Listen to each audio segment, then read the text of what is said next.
Asyhadu an la ilaha illallah wa asyhadu anna Muhammadar Rasulullah. Wassalatu wassalamu ala asyrafil anbiya'i wal mursalin wa ala alihi wa ashabihi ajma'in. Amma ba'du. Terima kasih kepada adik-adik yang telah berkesempatan untuk datang pada pertemuan kita pada hari ini. Nah, untuk memberkati acara kita pada hari ini, mari sama-sama kita mendahulukannya dengan berdoa. Berdoa dimulai.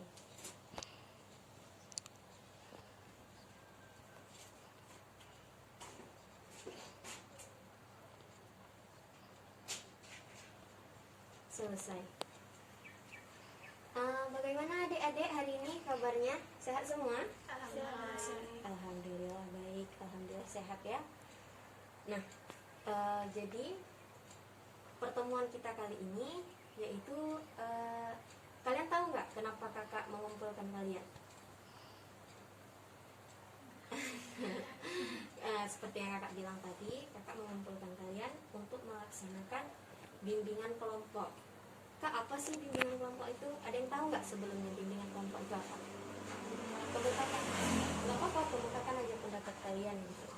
Nah, bimbingan kelompok ini adalah sekelompok orang yang berkumpul seperti kita, di mana itu ada pemimpin kelompok, yang mana pemimpin kelompok itu adalah kakak, dan di situ ada anggotanya, yaitu kalian.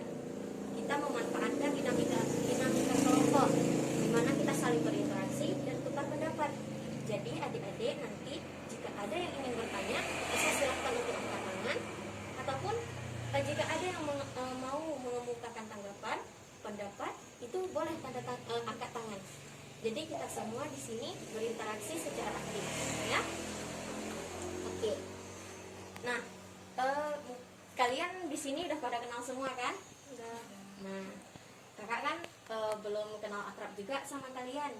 Jadi sebelum kita memulai bimbingan kelompok ini, ada baiknya kita saling memperkenalkan diri ya. Dimulai dari kakak. Nanti kalian juga sebutkan nama dan hobi ya. Sebutkan nama panggilan aja. Perkenalkan, nama kakak Kak Ami. Kakak mahasiswi dari jurusan Bimbingan dan Konseling Islam. Kakak utusan dari Institut Agama Islam Negeri Zawiyah Cekalarangsa. Dan hobi kakak adalah menyanyi. Nah, ini dari kanan dulu kita ya. Perkenalkan, nama saya Nurul Nabila, hobi saya membaca. Lanjut. Perkenalkan, nama saya Anissa Rahma, hobi saya menjadi. Lanjut. Perkenalkan, nama saya Faira Nisa, hobi saya menjadi. Perkenalkan, nama saya Siti Aisyah, hobi saya melukis. Masya Allah, luar biasa hobi kalian. Jadi sebelum kita memulai nih acara bimbingan kelompok kita, kakak mau buat permainan sih sedikit supaya lebih memperakrab kita ya pada hari ini, dan agar suasana kelompok belajar kita pun, bimbingan kelompok kita terasa lebih hangat dan nyaman. Ini di sini kakak telah menyediakan 4 lembar kertas. Kakak berikan untuk satu-satu masing-masing untuk satu orang. Ini.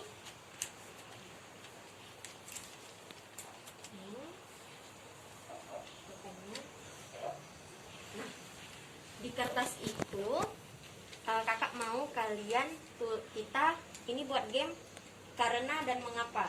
Jadi untuk Nurul sama untuk Rahma buat pernyataan atau kalimat yang dimulai dari perkataan mengapa.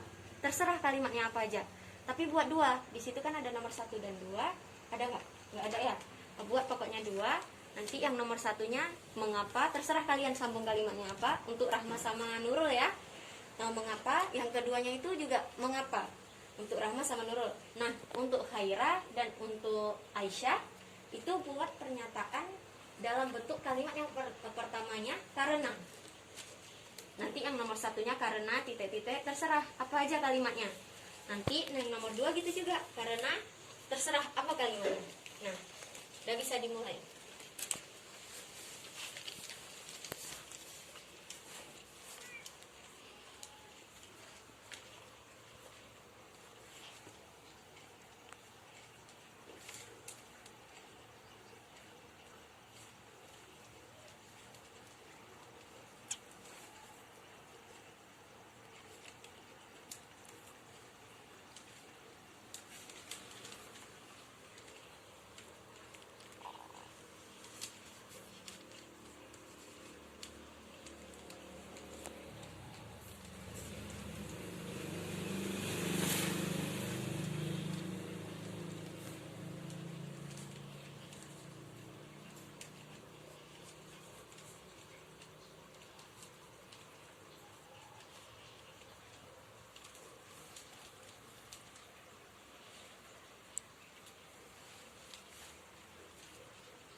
Buat 2 kalimat ya.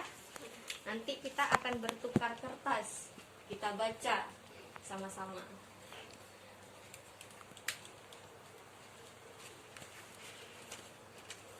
Boleh panjang sepanjang tower, tapi nggak boleh pendek.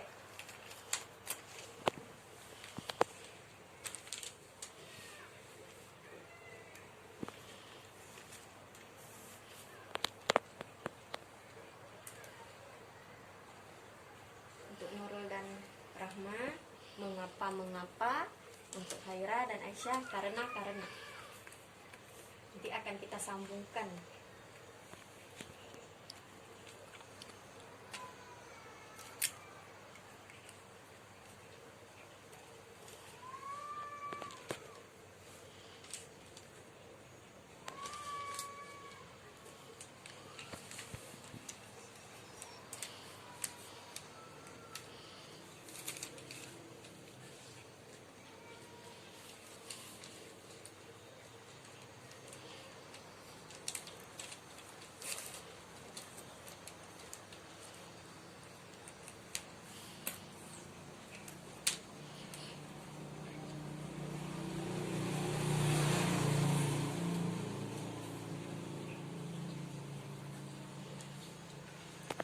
Sudah siap? Udah. Bertukar sama kawan yang di depannya. Oke, bertukar. Nah, diawali dengan yang pegang kertas, kalimatnya mengapa. Pertama nanti Aisyah di nomor 1 bacakan mengapanya. Nanti Nurul yang di nomor 1 jawab karenanya. Nanti Aisyah begitu juga. Nomor 2 oh, gantian dulu. Gantian Haira ditanyakan mengapanya. Nanti Rahma jawab karenanya. Nanti begitu juga yang nomor 2 baru ulang lagi ke Aisyah, Nurul, habis itu Haira, baru Rahma ya. Oke, dimulai. Aisyah, Mengapa batu itu keras? Karena saya suka melukis. gantian Haira. Mengapa sayur itu menyehatkan? Karena saya suka menjahit. Apakah saya bisa mengejar impian itu? Oke, lanjut lagi Aisyah. Mengapa hujan itu jatuhnya ke bawah? Karena cita-cita saya menjadi guru. Lanjut ke Haira. Mengapa kita harus sembahyang? Karena virus corona, kita tidak bisa pergi ke sekolah dengan normal seperti dulu lagi. Tapi yang nomor 2 ini iya agak nyambung ya. Yang nomor kedua ini apa tadi pertanyaannya? Mengapa kita harus sembahyang? Karena virus corona, kita tidak bisa pergi ke sekolah dengan normal. Sholat, berdoa agar corona cepat berlalu.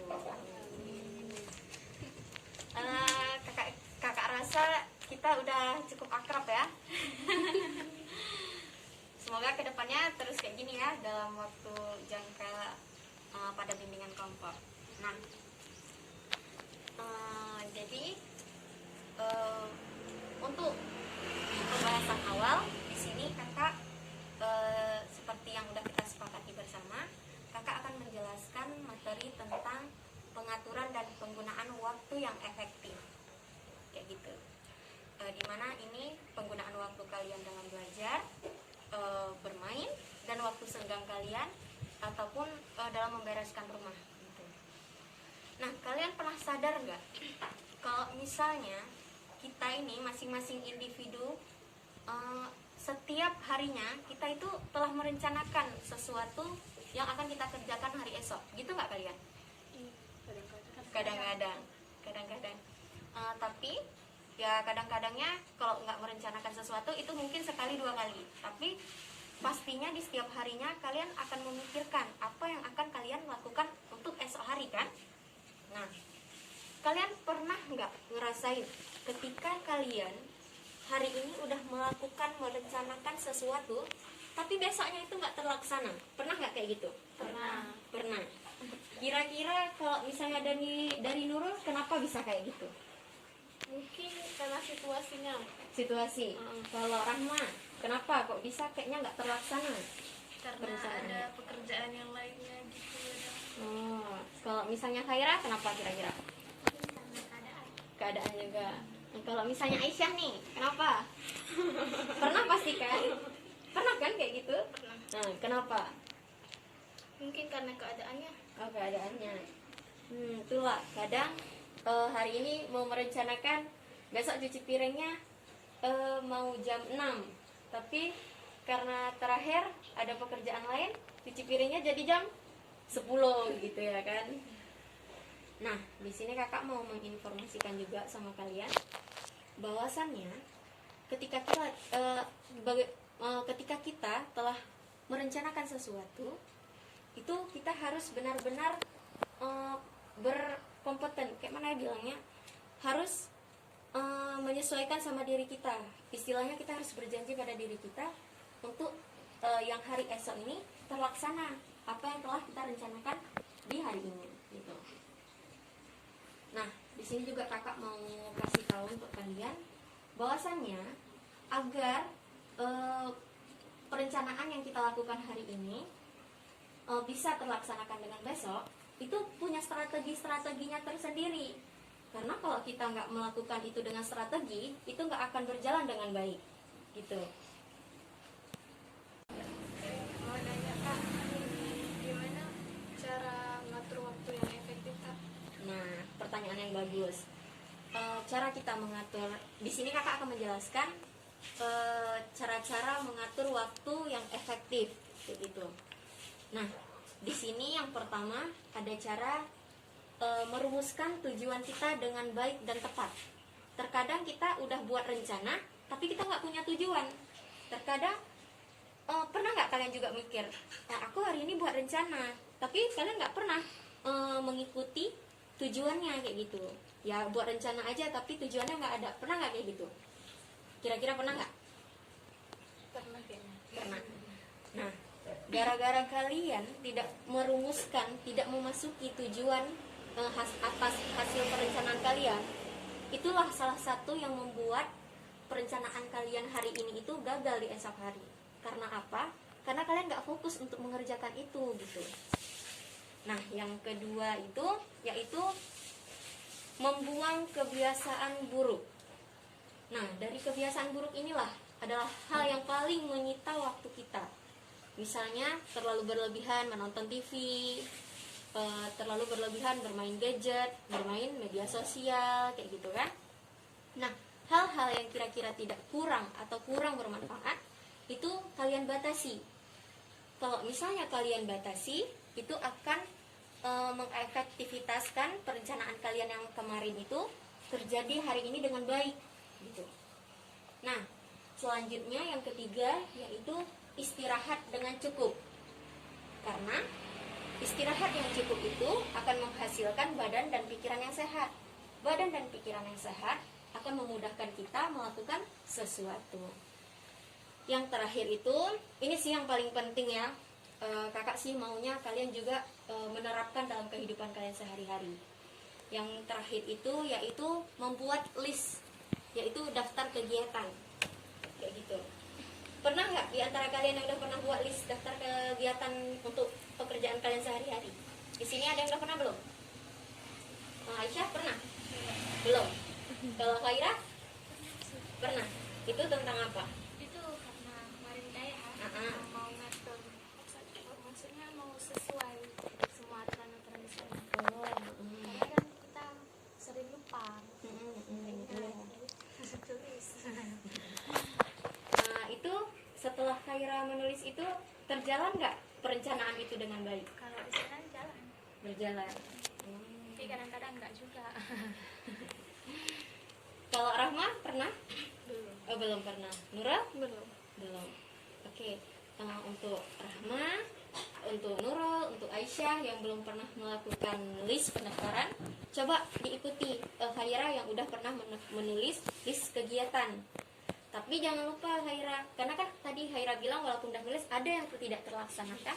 Makanya itu kita perlu tujuan yang tepat agar yang kita kerjakan esok hari itu maksimal, fokus ketika kita mengerjakan itu. Nah, jadi Kak, apa sih pentingnya list gitu ya kan? Ya kayak kakak bilang tadi, agar kita lebih fokus, agar kita lebih terencana lagi membuat perencanaan kita yang hari ini untuk hari esoknya.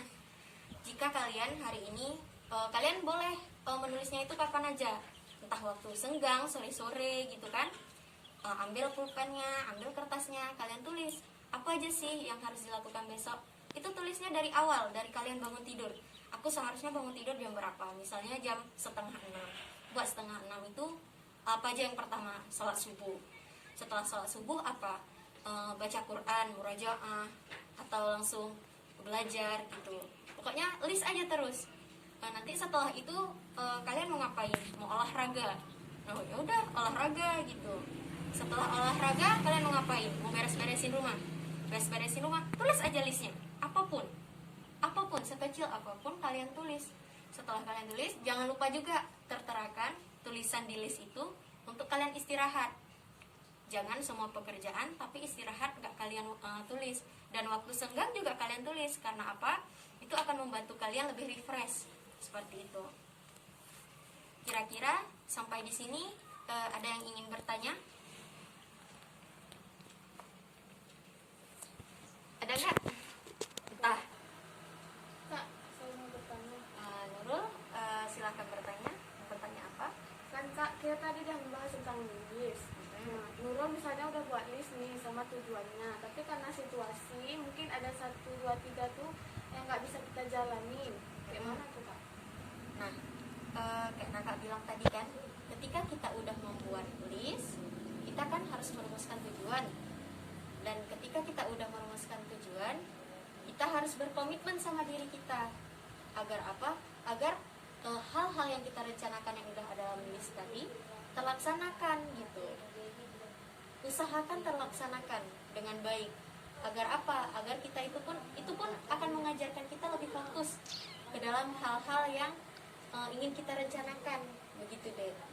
Jadi pokoknya kuncinya harus berkomitmen dan punya tujuan yang tepat gitu, seperti yang Kakak bilang tadi.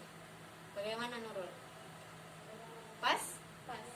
Teman-teman yang lainnya, adik-adik yang lainnya? Kak, saya mau bertanya. Silahkan Rahma. Kita udah rencanain semuanya itu, tapi nggak perlu pakai list. Itu gimana? Oh, maksud pertanyaan Rahma, kita udah buat perencanaan nih di hari ini, udah buat tujuan juga, tapi kita nggak mau membuat list kayak gitu ya. Iya. Nah, itu sebenarnya kembali kepada diri kita masing-masing ya dek. Cuman alangkah lebih efektif dan baiknya ketika kita ingin merencanakan sesuatu, kita buat listnya. Karena dengan menggunakan list itu istilahnya lebih teratur apa-apa saja sih yang ingin kita lakukan gitu Rahma. Walaupun Rahma udah merencanakan dan tahu tujuannya apa gitu untuk besok kan, tapi lebih bagusnya dan lebih efektifnya coba Rahma buat list tersebut gitu. Karena udah banyak juga orang ketika membuat list daftar itu, perencanaan yang ingin dia lakukan berjalan dengan baik gitu. Nah, yang lain ada yang ingin bertanya lagi? Iya, Khaira silakan. Tadi kan Kakak udah bagi kertas angket. Bahas tentang angket ya. Oh boleh. Kakak ambil dulu ya pertanyaan angketnya.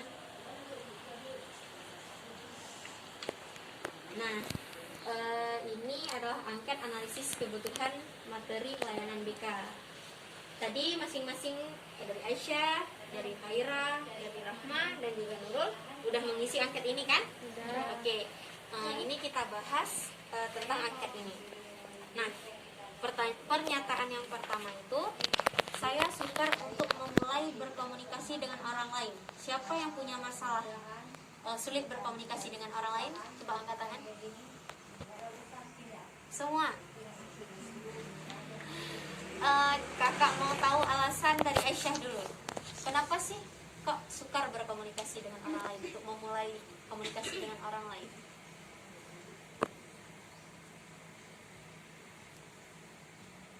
Malukah atau gimana gitu? Malu ya. Selain malu,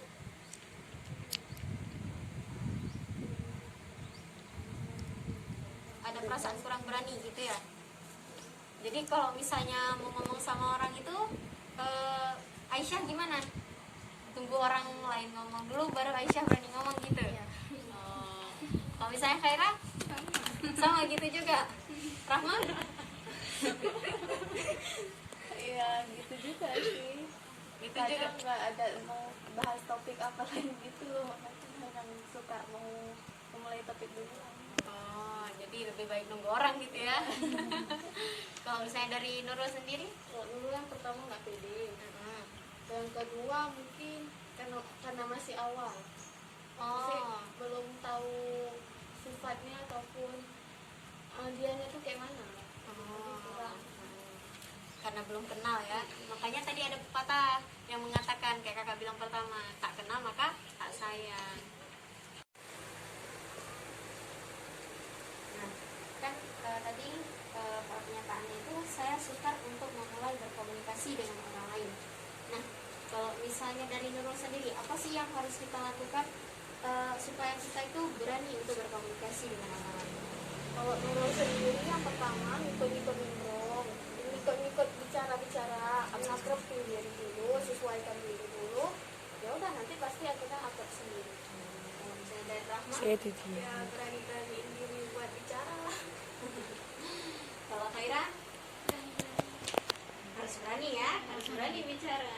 Nah, kalau dari Aisyah sama juga. Jadi kalau misalnya kita adalah termasuk orang yang sukar untuk berkomunikasi, memulai komunikasi dengan orang lain, kayak kalian katakan tadi itu udah benar. Beranikan diri untuk memulai pembicaraan terhadap orang lain. Oke, clear ya yang pertama? Clear. Yang kedua yaitu saya kurang serius dalam melakukan sesuatu. Nah, siapa yang kurang serius dalam melakukan sesuatu? Semuanya. Contohnya, misalnya kalian dalam kalian udah merencanakan belajar. Ketika udah belajar, kalian nggak sungguh-sungguh kayak gitu. Sibuk, mungkin sibuk. Oh, ada pas pegang HP, jadinya lalai dengan HP kayak gitu. Ada nggak kayak gitu kalian? Enggak. Insya Allah ya. Oke. Selanjutnya, selanjutnya saya adalah orang yang mudah marah dan tidak mampu mengendalikan diri. Nah, siapa? Coba tunjuk tangan. Enggak. Insya Allah di sini semuanya mampu mengendalikan emosi ya. Oke. Yang selanjutnya yaitu khawatir tidak mampu mengikuti pelajaran secara online. Nah, sekarang kan karena lagi keadaan seperti ini ya, pandemi COVID-19. Jadi kita semua kan melakukan proses belajar lewat daring ya, lewat online. Nah, di sini kalian merasa terganggu nggak? Maksudnya ada nggak keganjalan kalian selama belajar online? Iya, Ada nggak? ada. Banyak ya. Kalau dari Aisyah sendiri, Kadang-kadang keluhan tentang belajar online apa aja? keluhannya Keluhan boleh.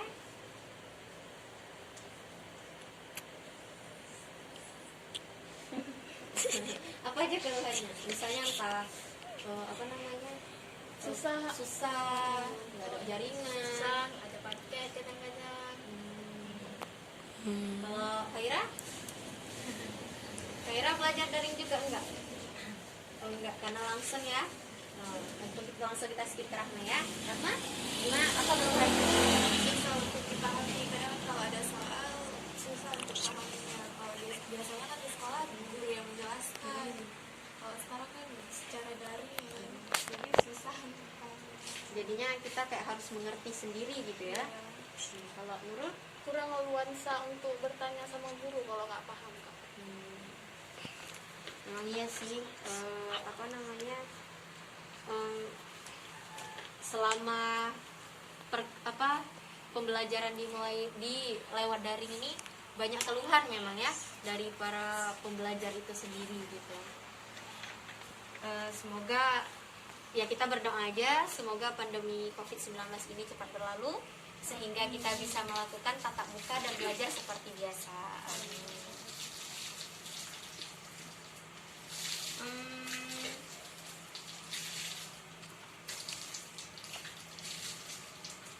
Yang selanjutnya yaitu khawatir tidak mampu memenuhi tuntutan atau harapan orang tua.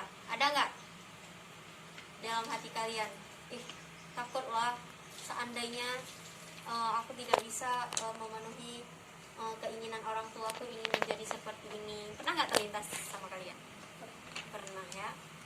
Tujuannya. Jadi kuncinya itu satu. Berarti kita harus yakin sama diri kita. Bagaimana caranya meyakinkan diri kita agar kita bisa melaksanakan istilahnya segala macam, kayak misalnya di sekolah kita mampu melaksanakannya dengan baik kayak gitu. Kayak misalnya Khaira di Daya, lakukan dengan sebaik mungkin sesuai dengan peraturan yang ada di Daya. Kalian juga gitu yang di sekolah, lakukan sesuai dengan peraturan yang ada di sekolah. Di mana waktu belajar, di mana waktu istirahat. Jangan kebalikannya. Giliran lagi mau belajar, kalian malah bermain-main. Giliran lagi istirahat, kalian malah buka buku gitu ya. Oke.